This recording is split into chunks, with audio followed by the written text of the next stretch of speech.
약간 그 유튜브에서 보이는 그런 이제 뭐 항문을 세척하는 방법 중에 이제 항문을 비누로 씻으면 안 된다라고 얘기를 하는 거는, 그럼 엉덩이가 항문인가? 항문이라고 하면 항문이 있는데 이제 밖에서 보이는 피부 부분과 안쪽으로 들어가게 되는 점막 부분 또 나눌 수가 있잖아요. 그러니까 이제 항문 안쪽을 비누로 과하게 씻게 되면 당연히 좋지 않다라고 얘기합니다. 그건 뭐 잘못된 속설이 아니라, 근데 이제 바깥쪽에 우리가 뭐 샤워를 하는데 거기 부분을 피해서 비누를 거기는 묻히면 안 돼, 뭐 이런 건 아니다라고 알고 계시면 되고, 항문 세척도 과하면 안 좋다고 하는 게, 어쨌든 너무 과하게 닦다 보면 뭐 깨끗하게 한다고 너무 강하게 문지른다든지, 아니면 비대 압력을 너무 세게 해서 상처가 날 정도의 수압으로 한다 그러면 그거는 당연히 좋지 않고요. 비대가 사용하면 나쁘다, 그건 아닙니다. 항문을 깨끗하게 해주는 것만으로도 항문의 관리가 상당히 좋다라고 하지만, 그게 너무 과하면 상처가 날 수 있고, 상처가 난 상태에서 뭐 씻는다든지 비대를 쓰게 되면 그거는 당연히 안 좋은 거고요. 그거 말고 그냥 하는 것들은 다 괜찮다. 이게 상식 밖의 행동, 항문 안으로 비눗물을 넣는다든지 그런 행위들만 하지 않으신다면 깨끗하게 청결하게 유지하는 거 중요하고요. 그리고 건조하게 유지해 주시는 게 좋다. 오래 앉아 있거나 좀 더운 곳에서 이렇게 항문이 좀 되게 습하거나 그 진물 같은 게 막 묻어나 있는 그런 때는 조금 이제 깨끗하게 청결하게 닦아주고, 그 다음에 이제 건조하게 유지하고, 그런 건 좀 중요하다라고 알고 계시면 되겠습니다. 그리고 대변을 보고 나서도 항문과 가까운 곳에는 또 대변이 좀 남아있는 부분이 있다 보니까, 나이 드신 분들이 이제 그런 얘기를 많이 하거든요. 변이 샜어, 이렇게 얘기를 하면, 속옷에 변이 묻어 있어 이러면 그게 실제로 딱딱한 변이 나온 게 아니라 습하다 보니 그 항문에 가까운 쪽에 걸려 있는 그 변에서 그런 것들이 이제 물처럼 나와서 속옷이나 이런 데 묻어 있는 부분들이 있거든요. 그런 것들은 당연히 안 좋은 부분이니까 좀 깨끗하게 씻어주고 닦아주는 게 필요하다라고 알고 계시면 되겠습니다. 항상 뭐든지 과하면 좋지 않잖아요. 아까도 말씀드렸지만 이제 적정하게 유지하는 게 상당히 좋다라고 하는데, 그 항문 쪽을 이제 휴지로 과하게 닦다 보면 상처가 날 수 있다. 대변은 되게 균도 많이 있고 한 그런 부분들이 또 상처를 통해서 안으로 들어가게 되면 곪는다든지 농양이 생길 수도 있다. 그 다음에 이제 물티슈는 상처가 있는 조직에서, 물티슈 같은 경우에는 거기 어떤 화학물질들 같은 것들도 포함이 되어 있잖아요. 그런 부분들이 또 더 자극을 할 수 있기 때문에 물티슈를 쓰지 마라, 뭐 이런 건 아닙니다. 물티슈를 쓰되 피부에 상처가 나지 않도록 조심한다. 그리고 그 대변을 보고 이제 휴지를 이용해서 닦을 때도 너무 깨끗하게 닦는다고 해서 상처가 날 정도로 이제 자극하는 건 좋지 않다. 왜냐하면 일반 피부와 다르게 항문 쪽 피부는 약하다라는 걸 꼭 좀 기억해 주셨으면 좋겠습니다. 그러니까 사실 적정 수준에서 닦는 게 어렵다면, 예를 들어서 닦을 때마다 변이 좀 묻어나온다라고 생각이 드시고, 그럼 10번 이상 닦아도 깨끗해지지 않는다라고 하면 차라리 그냥 대야 같은데 물을 받아놓고 깨끗하게 씻어주고, 그 다음에 이제 좀 깨끗해졌다고 생각이 될 때 좀 이게 가볍게 닦아주는 그런 식으로 하시면 좋겠다라고 생각이 드는 거고요. 그래서 물티슈가 꼭 안 좋다라는 게 아니라, 물티슈를 적절히 이용해야 된다라고 하면, 만약에 비데가 없거나 물을 받아서 세척을 못 하겠는데 항문이 너무 많이 더럽다면 가볍게 물티슈로 몇 번 닦아주고, 그 다음에 휴지로 좀 닦아주면 청결도를 유지하고 항문을 또 자극을 많이 안 하는 좋은 방법이라고 생각합니다.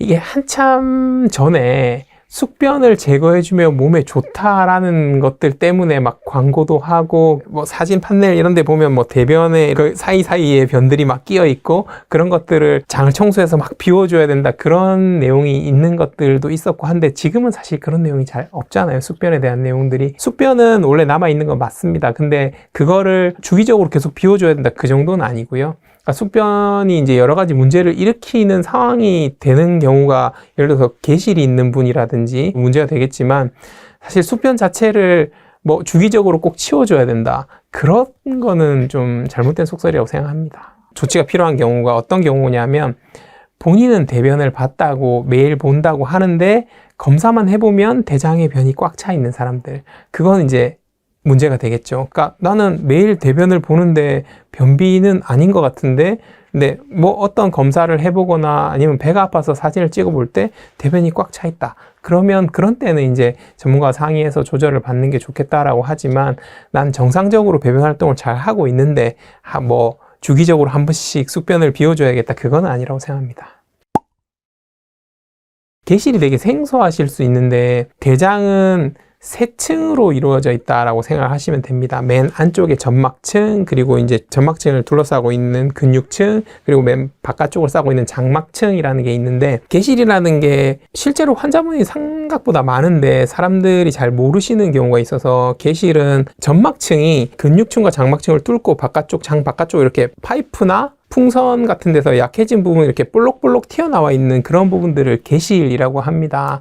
실제로 저도 계실이 있고, 그러니까 계실이 있는 거는 크게 문제가 되진 않는데, 계실은 그 나와 있는 점막에 변이 끼어 있다가 터지거나 그렇게 되면 계실염을 유발할 수 있고, 그게 뭐 농양이라든지 그런 것들 때문에 아까 말씀드렸던 변비 때문에 장이 천공이 돼서 수술을 하는 경우도 있다고 말씀드렸지만, 나이가 들면서 계실 발생률도 좀 올라가거든요. 보통 젊은 사람들은 우측 대장에 계실이 좀 많이 분포한다고 되어 있고, 서양이나 나이 드신 분들은 왼쪽에 좀 많이 분포한다고 되어 있는데, 실제로 계실염 천공 때문에 응급으로 수술해야 되는 경우가 꽤 있다. 그래서 계실이라는 거는 뭐 아까 말씀드린 대로 관리를 한다기보다는 대장 내시경에서 계실이 너무 많으신 분들, 근데 그거가 문제를 일으키는 분들은, 여러 차례 계실염이 있거나 그런 분들은 실제로 아예 수술을 해서 그 부분을 제거하는 부분도 장을 자르고 하는 경우가 있고요. 숙변의 그런 개념도 그런 계실에 변이 끼어 있을 때 문제를 일으킬 확률이 높기 때문에, 그런 분들은 또 유의해야 되겠다라고 생각합니다. 수술하시는 분들은 사실 담낭이 제거되면은 앞으로 소화를 못 시키고 뭐 이런 것들 때문에 걱정을 많이들 하시거든요. 실제적으로도 담낭이 기능이 없는 건 아닙니다. 우리가 제일 중요한 담즙이라는 게 이제 담낭 안에 들어가 있지만, 실제로 만들어지는 곳은 간이고요.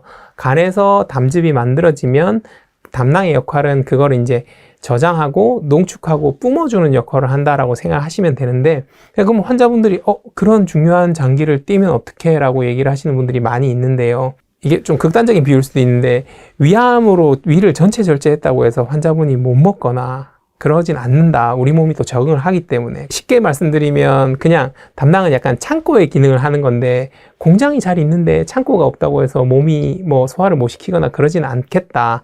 그리고 증상이 있어서 수술을 꼭 해야 되는 분들, 암이 있어 수술을 해야 되는 경우보다는 사실은 담낭암은 그렇게 흔한 암은 아니기 때문에, 담낭에 가장 많은 거는 사실 담낭염이거든요. 근데 담낭염은 거의 대부분은 담석에 의해서 발생을 하게 되고요. 그리고 담낭염이 아니더라도 담석이 있는데 다른 여러 가지 합병증을 유발을 한다든지, 담관 담석증, 황달을 유발할 수 있는 담관에 돌이 있는 거, 또는 담석 때문에 생긴 췌장염, 뭐 이런 것들이 있을 때는 당연히 그 원인이 되는 담낭도 같이 수술을 해줘야 되는 경우가 많습니다. 그래서 담석이 있고 염증 때문에 벽이 많이 두꺼워져 있고, 그리고 실제로 여러 차례 그런 만성 담낭염이 있어서 또 벽이 두꺼워진 경우라든지, 그런 경우에는 실제로 담낭의 기능이 많이 떨어져 있기 때문에 수술 전후에 그런 소화라든지 생활에 큰 차이가 없으니까 너무 걱정하지 마시고, 수술이 필요한 상황에서는 담낭을 제거했다고 해서 환자분들이 소화가 안 되거나 앞으로 이제 몸이 적응을 못 하거나 그런 건 아니다. 너무 걱정하지 마시라라고 설명을 드리는 부분이고요. 그러면 필요 없는 장기인데 미리미리 뛰면 안 되나? 아프기 전에? 그건 아니다. 원래 정상적인 담낭은 기능이 있는 거고,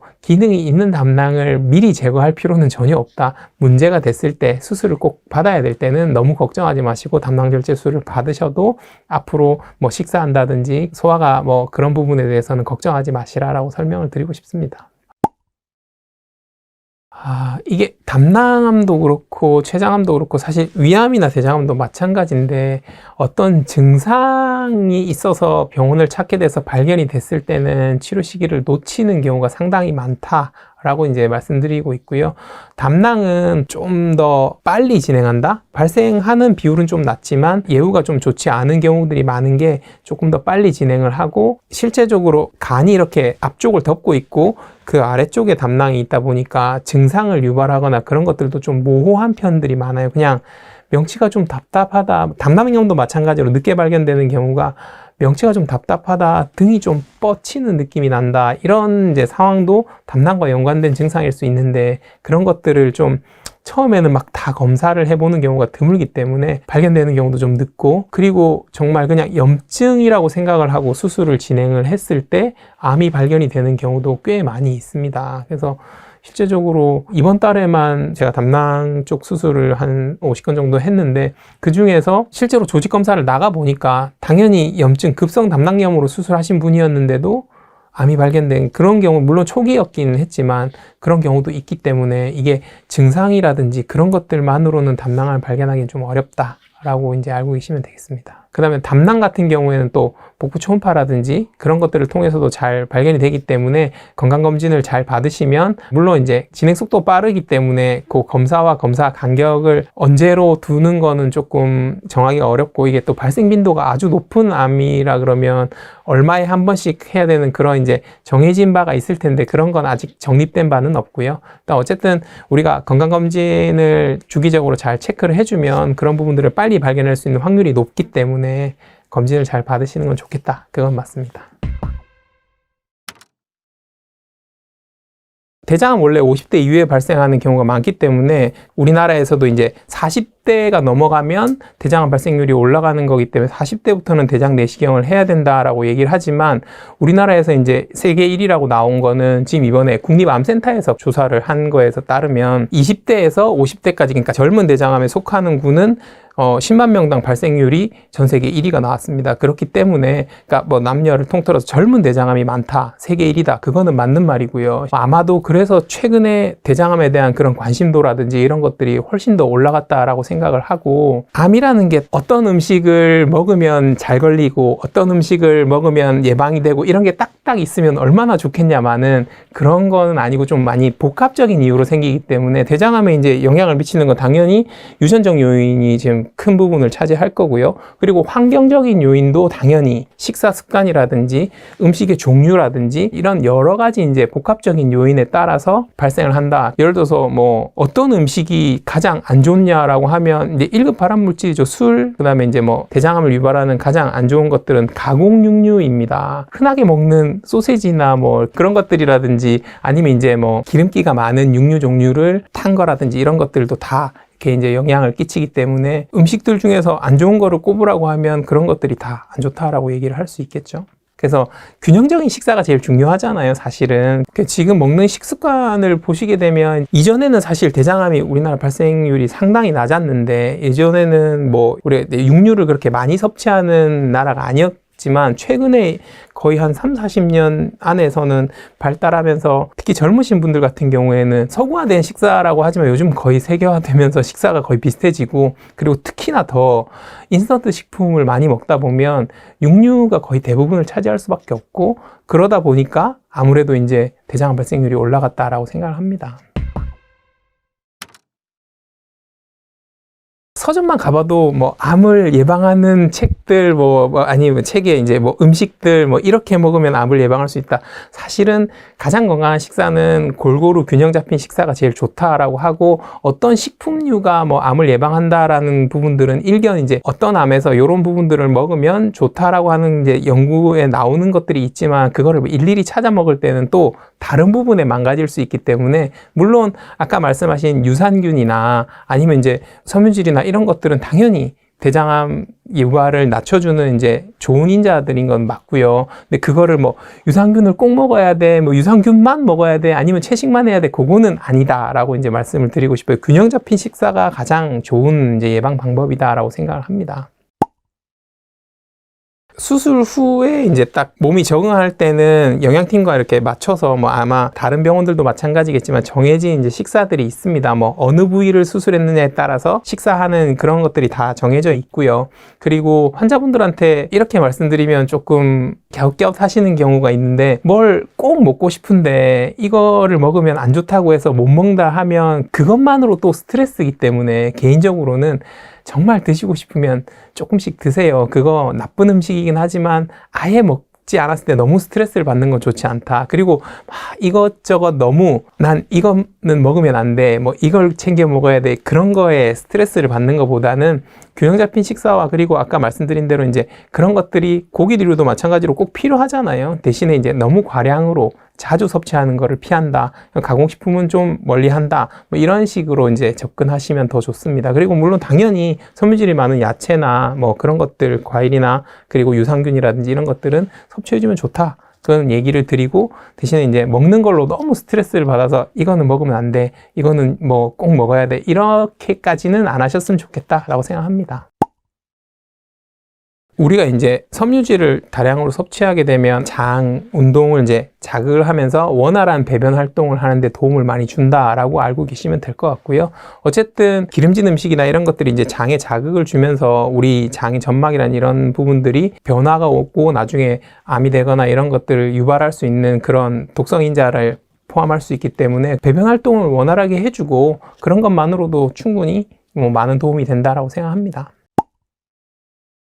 대장 내시경을 통해서 우리가 이제 용종 또는 선종이라고 하죠. 그걸 사실 대장암의 씨앗이라고 부르기를 합니다. 그래서 용종이나 선종을 빨리 발견해서 제거해 주는 것만 해도 대장암을 예방하는데 아주 큰 효과가 있다. 그리고 실제로 우리가 지금은 국가에서는 자멸 검사라고 해서 대변에서 피가 나오는지 안 하는지 그런 것들을 이제 검사하는 걸로 건강검진을 하고 있는데, 물론 이제 합병증이 있을 수 있고 환자분들이 너무 불편하시죠. 장을 비우고 검사를 해야 되는 것들이. 근데 그런 합병증 비율도 다른 나라에 비해서 매우 낮고, 빨리 발견해서 빨리 제거할 수 있으면 그것만큼 좋은 예방 방법이 없다라고 얘기를 하기 때문에, 물론 음식이라든지 뭐 생활 습관이라든지 이런 여러 가지 이제 그런 것들도 다 좋지만 당부드리고 싶은 거는 꼭 대장 내시경을 받는 게 좋겠다. 그거는 좀 기억을 하셨으면 좋겠다라고 이제 말씀드리고 싶습니다. 대장 내시경을 해서 빨리 발견이 되고 만약에 이제 암이 나온다고 하더라도 1기나 2기에서 이제 수술 성과가 워낙 좋기 때문에, 그리고 암이라는 게 이제 뭐 1기, 2기, 3기, 4기 이렇게 기수가 나눠져 있지만 1기에서 발견이 되면 수술만으로도 거의 완치를 할 수 있다라고 표현을 하고, 경과도 워낙 좋기 때문에 빨리 발견해서 빨리 치료를 받으면 사실 이제 암에 대해서 해방을 할 수 있는 매우 좋은 방법이다라고 보고, 대장 내시경은 검사를 했을 때 용종이라든지 선종이 있으면 2년에 한 번 정도는 추적 관찰하는 게 좋고, 그런 게 없다면 한 4년에서 5년 정도 그런 간격을 지켜주시면 되고요. 물론 가족력이 있는 분들은 2년에 한 번 정도는 체크해 보는 게 좋겠다라고 합니다. 그리고 그래서 저도 마찬가지지만 저희 부모님도 만약에 입원에 하셨을 때 용종 제거나 선종 제거가 없었다면 4년, 그러지 않으면 2년에 한 번씩 계속 체크해 드리고 있고요. 저도 마찬가지입니다. 뭐 맞는 말이긴 한데, 유튜브를 보면 막 대변이 이렇게 되면 대장암 뭐 이런 식으로 이제 좀 자극적으로 얘기하시는 분들이 많아서 조금 이제 정정해드리고 싶은 부분이 있는 게, 대변 모양을 보고 대장암을 판명한다는 건 사실 거의 불가능하다라고 알고 계시면 되고, 뭐 브리스톨 도표라든지 이런 도표들이 있고 대변의 모양이 있으면서 예를 들어서 아주 특징적인 것들이 있겠죠. 뭐 담도암에서는 동글동글한 염소똥 같은 그런 변들이 있지만 사실 그런 경우는 아주 특별한 경우고요. 실제로 대변을 봤을 때 대장암을 이제 의심해 본다거나 아니면 이제 그 어떤 대변 모양이라기보다는 자기가 평상시에 보던 변과 다른 모양이라든지 그때는 바로 의심을 좀 해봐야 된다. 왜냐하면 자기는 원래 평상시에 그냥 색깔이라든지 모양이라든지 이런 것들이 이런 정도로 이제 변이 됐었는데 갑자기 최근에는 계속 묽게 바뀐다든지 이전에 비해서 너무 가늘어진다든지, 특히나 대변에 피가 섞여 있다 그러면 당연히 대장암을 의심해봐야 되기 때문에 혈변이 있으면 병원을 가봐야 된다. 그건 당연합니다. 근데 우리가 이제 변의 모양을 가지고 성상을 가지고 이게 대장암이다 아니면 소화기암 중에 어떤 거다라고 얘기하기에는 좀 잘못된 속설이다라고 생각해 주시면 될 것 같고요. 본인이 평상시 배변 습관에 변화가 있다. 자주 보던 사람이 변비가 생긴다든지, 변비가 원래 있는 사람들이 갑자기 자주 보고 설사를 너무 자주 한다든지 이런 이제 패턴의 변화가 있으면 그때는 대장암을 좀 의심해서 병원을 좀 빨리 가보고 검사를 해보는 게 좋겠다라고 이제 말씀을 드리지만, 우리가 사실 병원을 가기 전에 좀 뭔가 이렇게 많은 정보를 좀 얻고 싶잖아요. 그래서 이제 유튜브를 찾아본다든지 검색을 해보면 그 정보들을 다 믿을 수는 없다. 그리고 꼭 그 말이 진실이 아닐 수 있기 때문에 정확한 거는 이제 전문가와 상담을 하는 게 좋겠다라고 생각합니다. 사실 비정상적인 것들에 대해서만 알고 계시면 되는데, 정상적으로는 사실 하루에 한 번 보는 게 가장 이상적이다라고 하지만 그거는 이제 이상적인 부분인 거고, 예를 들어서 하루에 뭐 3회 이상의 묽은 변을 보면 그건 이제 설사라는 식으로 이제 얘기를 하고 문제가 있다라고 판단을 하고요. 그리고 한 3일 이상 변을 못 볼 때는 그것도 이제 변비되는 거기 때문에 그게 문제가 있는 거겠죠. 근데 평상시에 하루에 뭐 아니면 이틀에 한 번 정도 변을 보는데 본인이 거기에 대해서 많이 불편함을 느끼지 않는다면 정상 범주 안에 들어간다. 그리고 어제 좀 기름진 걸 먹었다든지 과식을 했는데 하루에 한 2번 정도 갔는데 좀 설사처럼 이렇게 변이 나온다. 그럼 걱정을 할 필요는 없다. 근데 그게 만약에 뭐 4-5번 이상 너무 물처럼 본다. 그러면 그건 이제 병적인 설사일 수 있기 때문에 그건 진료를 보는 게 좋겠다라고 말씀드리는 겁니다. 방귀에 대한 속설은 자극적인 뭐 약간 우리 요즘 소위 말하는 어그로를 끈다든지 조회수를 늘리기 위한 수단이 아닐까라고 생각이 들 정도로, 물론 평상시에 방귀를 뭐 크게 뭐 냄새가 나지 않았다거나 그런 분들이 아까 말씀하신 대로 뭐 생선 썩는 냄새라든지 아니면 진짜 뭐 심각한 뭐 계란 썩는 냄새라든지 이런 식으로 바뀌어서 나온다면 그거는 이상 신호일 수 있습니다. 하지만 평상시에 그냥 방구를 자주 나왔다, 뭐 이게 내가 다른 사람보다 방구를 아주 자주 끼는 것 같은데 라고 생각을 하는 게 그게 뭐 대장암과 연관을 시키는 건 조금 무리가 있다라고 생각합니다. 대장암을 수술할 때는 저희가 이제 그 일반적으로 대변을 완전히 다 씻어준 상태에서 수술하는 이유가, 대장 안에 있는 대변들은 일단 기본적으로 다 안에 세균들이 있고 나쁜 것들이 있습니다. 그렇기 때문에 대장 내시경할 때 장을 비우듯이 수술을 할 때도 대장암 수술을 할 때는 장을 비운 상태에서 수술을 진행하게 되고요. 물론 대장암이 많이 진행된 상태에서 발견이 됐을 때는 장을 청소하지 못하는 경우에 하는 수술에서는 실제로 대변이 차 있는 상태에서 수술을 하게 되면 뭐 심하게 냄새가 난다든지 그런 부분들이 있을 수 있겠죠. 왜 막혀 있거나 그런 것들 때문에 대변이 아주 오랜 기간 동안 장을 빠져나가지 못한 상태에서 수술을 하게 되면 상당히 냄새도 심하고 뭐 그런 부분들이 있을 수 있으니까, 평상시에 본인이 이제 뭐 예를 들어 대변이나 방구나 이런 거에서 냄새가 그렇게 심하지 않았는데 아주 심하게 나온다든지 그런 것들은 또 약간의 이제 개연성이 있을 수 있다라고 생각합니다.